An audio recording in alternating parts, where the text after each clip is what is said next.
The sound of broken glass echoed through the quiet street, just as the sun dipped below the horizon. For a moment, everything stood still until the lights flickered on inside the small white house that had once been her safe haven. Jessica stood across the road, clutching her son's tiny hand, her heart breaking in slow motion. The home she had spent years saving for, painting with love, and filling with memories was no longer hers.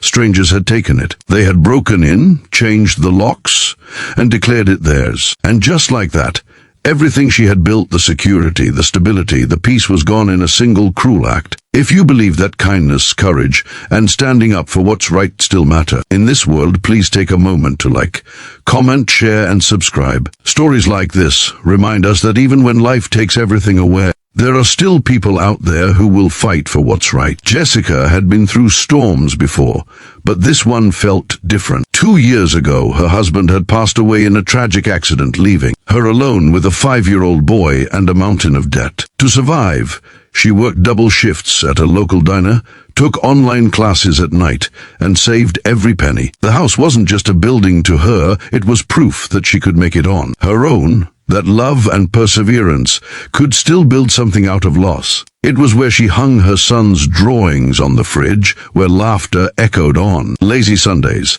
and where she whispered goodnight prayers over his sleeping head. Then one ordinary Friday, after a long day of work, Jessica returned home to find the front door wide open. Furniture had been moved, curtains torn down, and strangers were lounging on her couch as if they owned the place. When she called the police, they told her it was a civil matter. She would need to go to court. Weeks, maybe months. Meanwhile, the squatters claimed tenant rights and refused to leave. She pleaded, she cried, she begged. But it didn't matter. Her son's toys, her husband's pictures, her entire life, all were trapped inside a house she could no longer enter. The days that followed were a blur of hopelessness. Jessica slept in her car behind the diner, washing up in the employee bathroom before every shift. She told her son it was an adventure, that they were camping for a little while. But each night, when he drifted off to sleep in the back seat, she would break down in silence.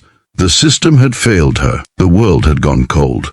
And for the first time in her life, Jessica started to believe that maybe good people didn't win anymore. That's when fate stepped in the form of a man named Gray. He was a regular at the diner, always sitting at the far end of the counter, quiet but kind, tipping generously and thanking her by name every time. Jessica never asked what he did for a living, but everyone could tell by his leather vest and the roaring bikes outside that he was part of a motorcycle club. One night, when she couldn't hide her tears anymore, Gray gently asked her what was wrong. At first, she tried to brush it off, but something in his eyes made her trust him. So she told him everything about the squatters, the police, and the feeling of losing everything she'd worked for. Gray didn't say much, he just listened. When she finished, he looked at her for a long moment and said, "You built that home with love. Nobody gets to steal that from you."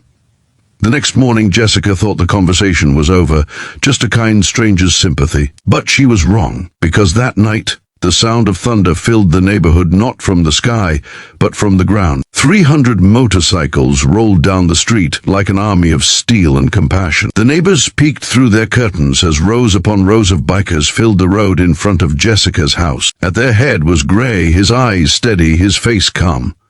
The squatters stood frozen at the window as the roar of engines grew louder, vibrating through every inch of the block. Jessica watched in disbelief as Gray and his riders dismounted, their boots hitting the pavement in unison, forming a line of unwavering strength. Gray walked up to Jessica, placed a hand on her shoulder, and said quietly, "We've got you, sweetheart." The squatters tried to protest, shouting that they had rights, but the bikers didn't flinch. They didn't yell or threaten, they simply stood there, silent and powerful, blocking the front door. The message was clear: justice had arrived, and it wasn't leaving without her home. The police, who had ignored Jessica before, now suddenly showed up, drawn by the overwhelming presence of the crowd. But even they knew better than to intervene. After hours of tense silence, the squatters packed up and left. No violence, no chaos, just a quiet surrender in the face of sheer unity. Gray handed Jessica her house keys, smiling softly as he said, "You don't mess with family, even if you don't know you're part of it yet." Jessica collapsed to her knees, sobbing not out of fear or exhaustion, but gratitude. For the first time in months, she felt like the world still had good people in it. The bikers didn't just return her house, they restored her faith in humanity. They stayed until every door was secure, every window locked, and every belonging accounted for. Some of them even helped clean up the mess left behind. One rider fixed the broken fence. Another brought groceries, and before long, laughter and kindness replaced the despair that had once haunted those walls. The local news caught wind of the story, and soon Jessica's small neighborhood became the center of a viral phenomenon. People from all over the country reached out to her offering support,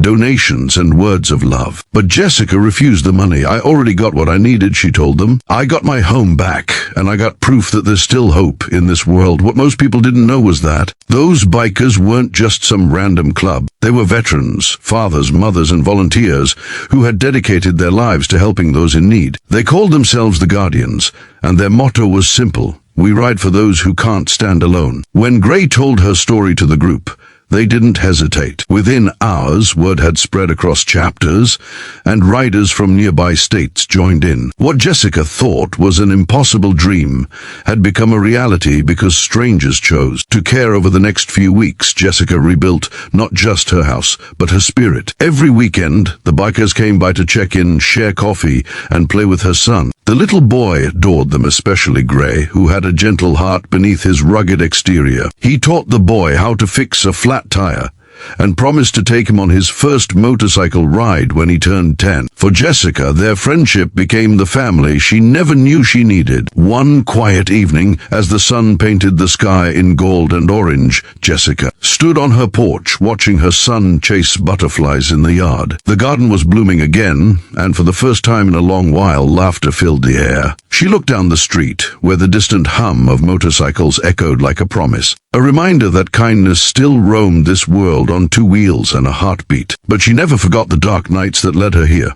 She remembered the nights in her car, the fear, the loneliness, and that's why she made a vow to pay it forward. From that day on, Jessica began volunteering with the Guardians, helping other families who were struggling, lost, or forgotten. She used her voice to tell her story, not for sympathy, but to show others that there's always hope, even when the system fails, even when life breaks you. Because sometimes the angels who save you don't wear wings, they ride Harleys. As the video fades to a slow, emotional montage of Jessica rebuilding her home, hugging her son, and waving goodbye to the riders as they disappear into the horizon, you can almost feel the warmth of gratitude in every frame. The story isn't just about reclaiming a house, it's about reclaiming faith in people. If this story touched your heart, please don't forget to like, share, and subscribe. It helps us keep spreading real stories of courage, kindness, and the extraordinary power of humanity. And before you go, comment below and tell us, what would you have done if this happened to you? Because at the end of the day, kindness is contagious. And sometimes, all it takes is one act of courage to remind the world that love still wins.